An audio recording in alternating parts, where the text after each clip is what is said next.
featuring Professor Ken and Reek in the Lion's Den. Once again, you know what it is. We at the Lion's Den, and with the Lion's Den is Professor Ken. What's going on with you, Ken? Hey, what's going on, Brother Reek? Not much. Now I know you've been paying attention just like I've been paying attention. You know, the Byron Allen situation. A big media mogul as himself.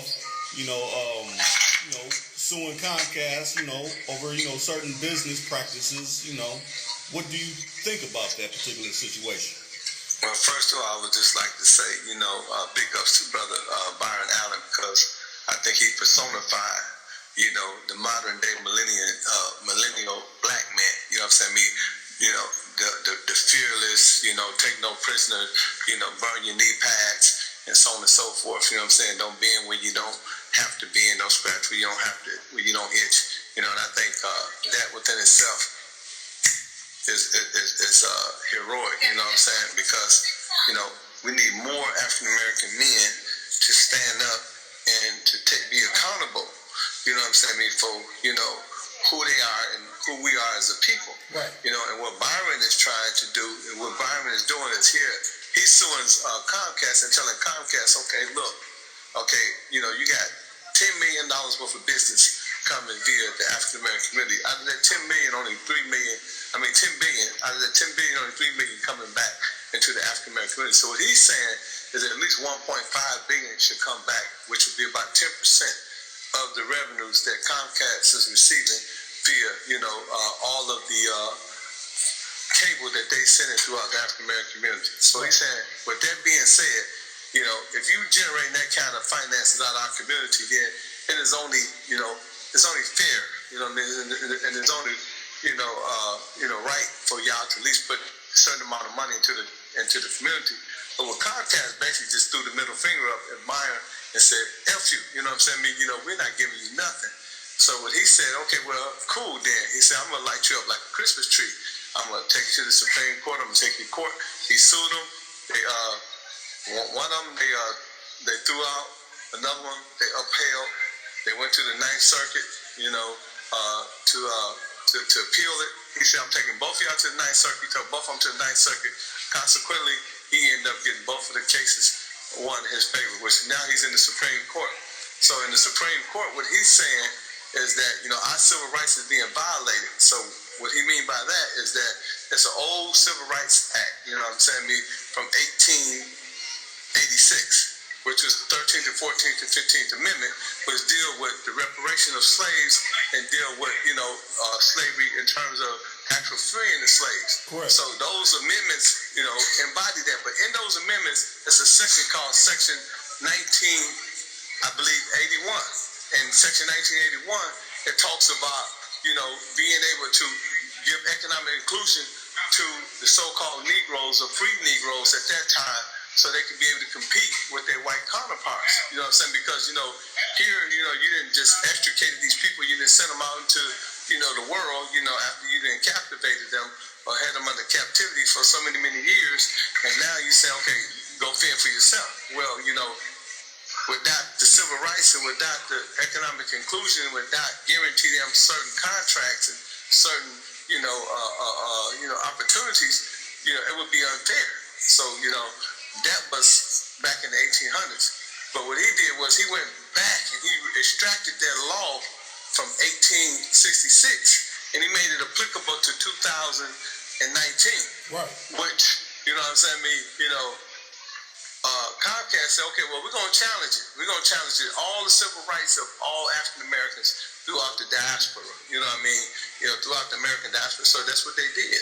And, yesterday on the 13th, he went to the Supreme Court and they heard the case. But see, what was bigger than that, what Byron was saying, is that, we got to understand is that these companies, their practice is unfair to African Americans. In what respect? Okay, Puffy, Revolt, Magic Johnson inspired Oprah Own. In order for them to generate capital what they have to do is they have to sell a certain amount of advertisement, as opposed to these European companies. They get revenue sharing in terms of subscription. Because Comcast is a subscription-based company. So people subscribe to Comcast, and say, for instance, if this particular company or this particular channel, is getting a percentage of the subscription, then it's easy for that company to sustain. But when you depending on nothing but advertisement, and plus you're paying Comcast to be on your network or to stream or to carry your network, use your satellite, use Comcast satellite, well, it's very difficult for you to succeed. You know what I'm saying? Because you're competing with somebody who have a decisive advantage over you. You see what I'm saying? Yeah. So what he was saying was like, look, what we got to do is we got to level the playing fields, equal the so we can be on the equal playing fields. You know what I'm saying? We can't be compete with somebody and they get subscription. They're a subscription-based company. And then KCU was the chick that owned TV One and Radio One. The sister. Now she was with Comcast, but in order for her to give a Comcast, what Comcast asked her to do was to give them 40% of her company, but they never asked any European companies to give them 40%. So by her giving Comcast 40% of the company, you know what I'm saying? That means that everything that she made, she had to give 40% of that profit equity, because they had an equity deal. So what she did, she eventually gave them $1 billion, and she bought Comcast out.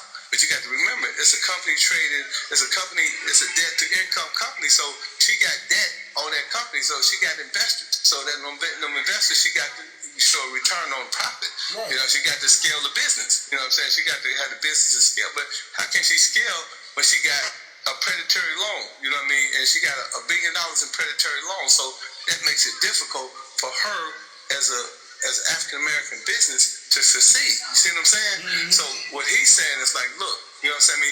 This is what they do to African American companies. You know what I'm saying? But what I would like to tell our listeners is this, that this has been going on for years. If you look at Cornelius Vanderbilt, you know what I'm saying? Before, regulations, and before they came out with the antitrust laws and ruling against monopoly, Cornelius Vanderbilt, he controlled almost 60% of the railroad business. You know what I'm saying? When you think about Grand Central Station or Grand Central Depot, and you look at the Commodore Hotel, you know what I'm saying? That was Vanderbilt's hotel. That was his depot.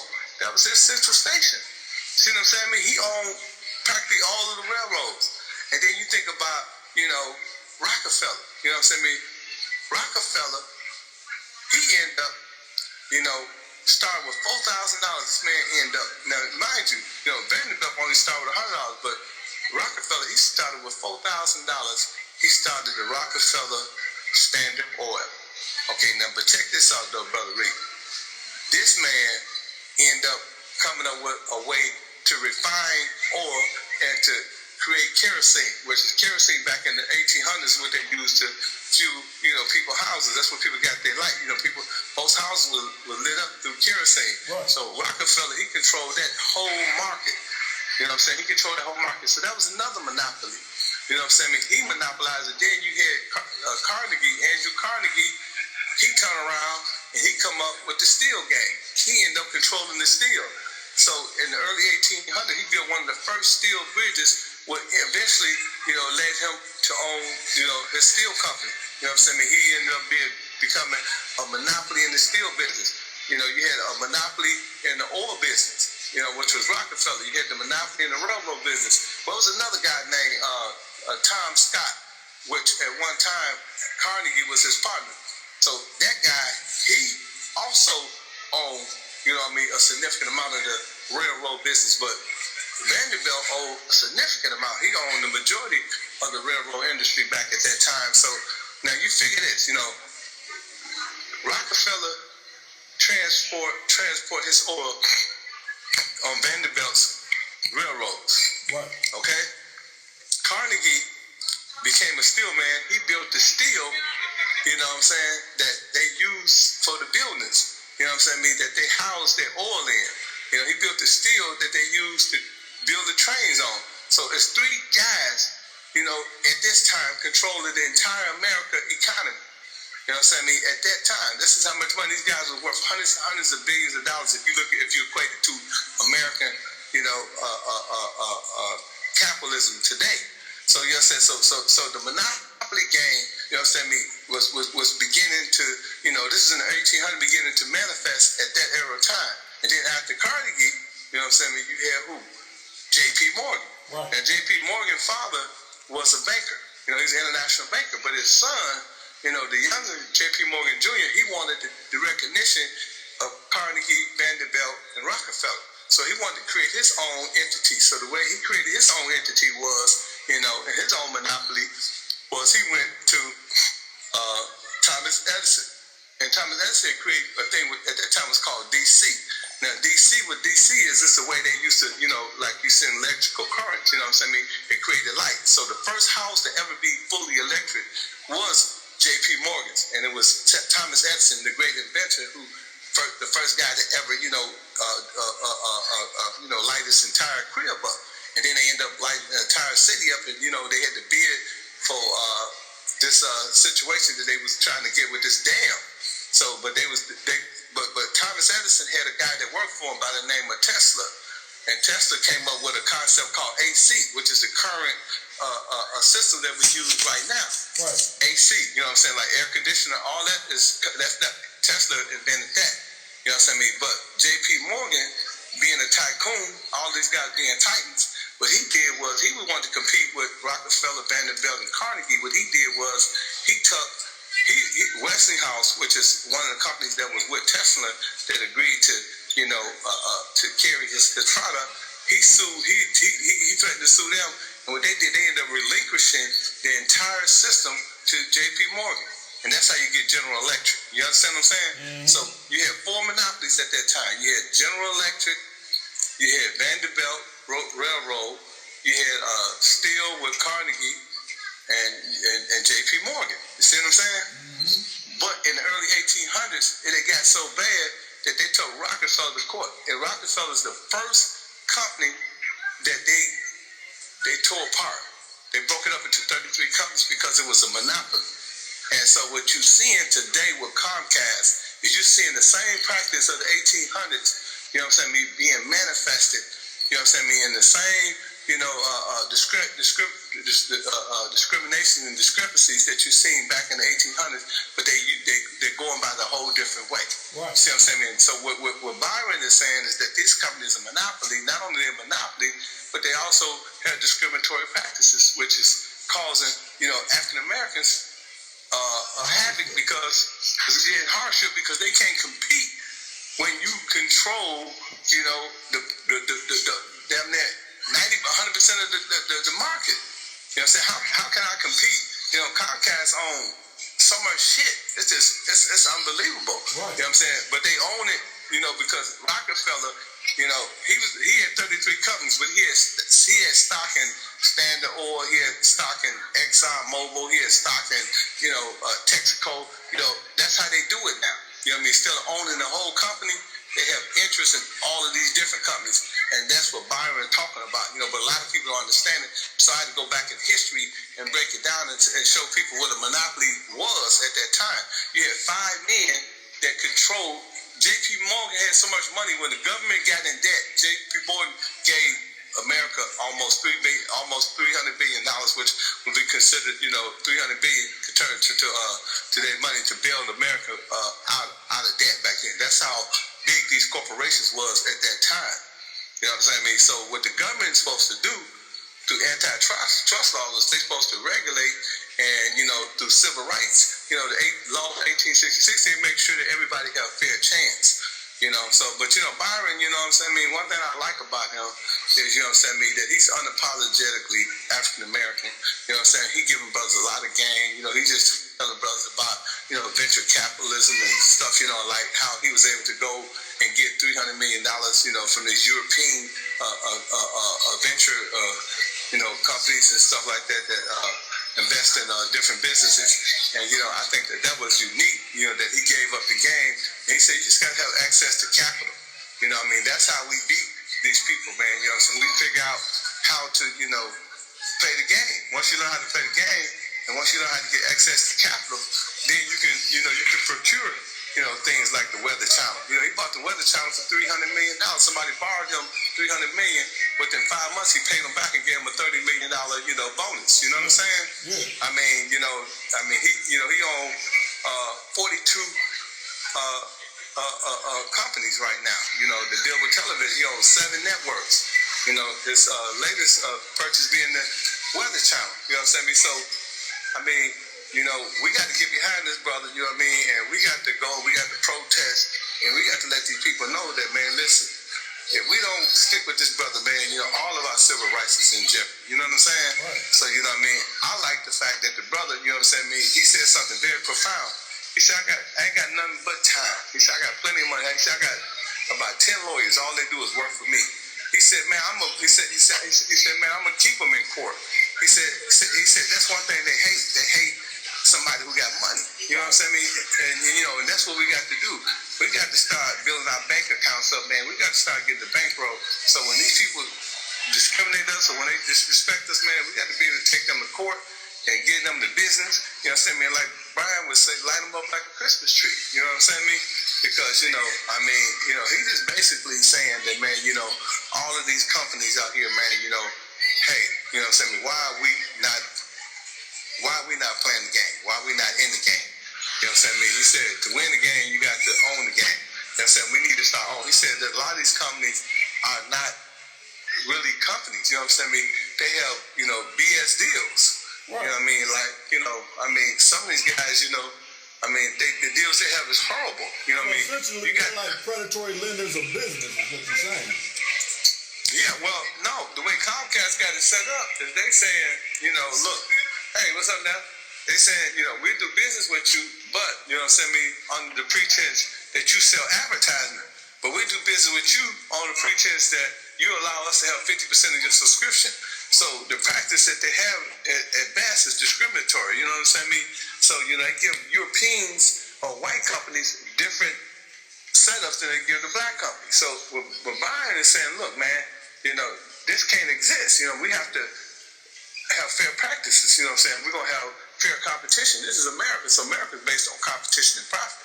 So if we can't compete, on a level where, the playing field is equal, then one group of people, they had already maldistributed all the money into, the hands of, a certain group of people. Right. You know what I'm saying? Black folks are already catching hell.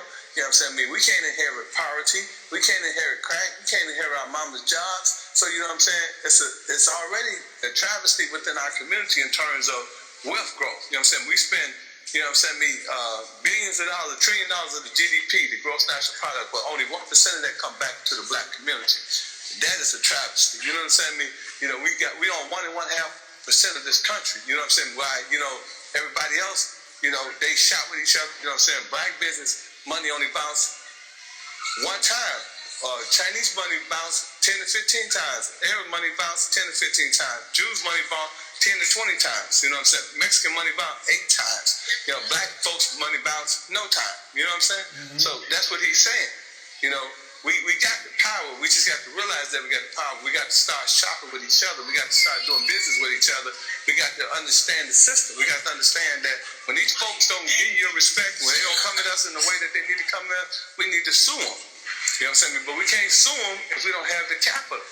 You know what I'm saying? We need more, hedge funds, ran by African Americans. We need companies, that venture capitalists that can loan capital to African American companies. You know what I'm saying? Otherwise, it's going to be impossible for you to compete. You know what I mean? You're going to have some debt to income in your business in order to be prosperous in this country. You cannot own a business and use all of your own money. You know what I mean? It's just impossible. Right. I concur with him, you know what I mean? I believe that, if people study history, like I said, you understand what a monopoly is, and you understand the antitrust laws, and you understand why they broke up monopolies back in the early 1800s, you know what I'm saying? Because, if somebody, take all of the wealth for themselves, you know what I'm saying? It's not a democracy. Right. So it's definitely a republic. the republic. You know what I mean? At best, a socialist capitalism. You know what I'm saying? So I commend what Byron doing. I think that what he's doing, man, is it's heroic. You know what I'm saying? It's definitely courageous, and we need more African American men like Byron. Who's going to stand up for the cause. You know what I'm saying? He also showing Al Sharpton. He showed Al Sharpton because he said that Al Sharpton signed a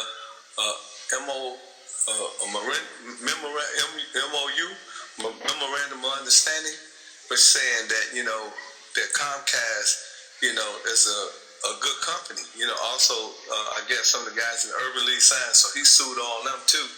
And what he was saying that he don't see how Al Sharpton can speak for all black people when it's not a white person that speak for all white people. He said that I differ with Al Sharpton. You know what I mean? I don't think that Comcast should have a memorandum of understanding saying that they've been good to white folks when they give Al Sharpton $1 million for his party, then they end up giving him a show on one of their networks. You know what I'm saying? Which is getting some of the lowest ratings in the country right now. You know what I'm saying?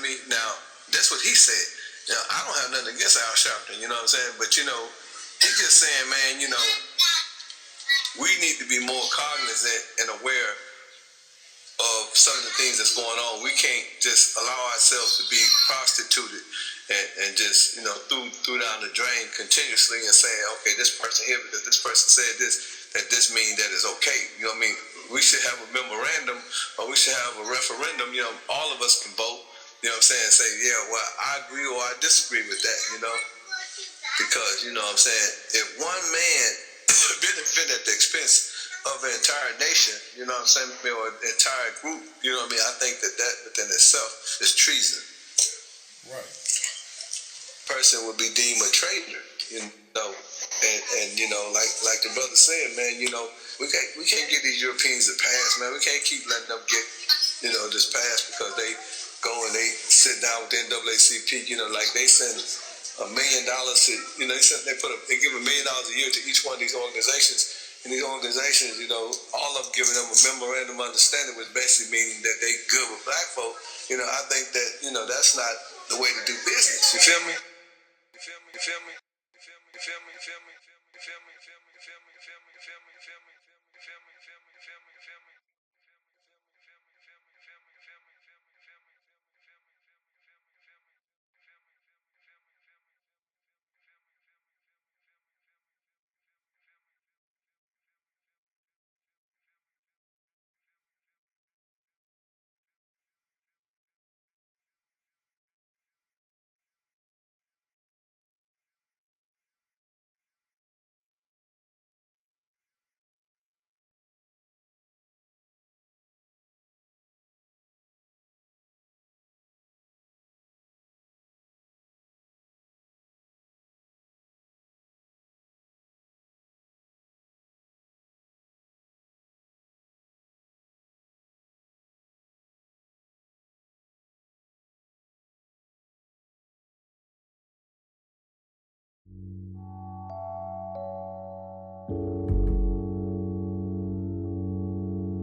Too cool to count 24/7.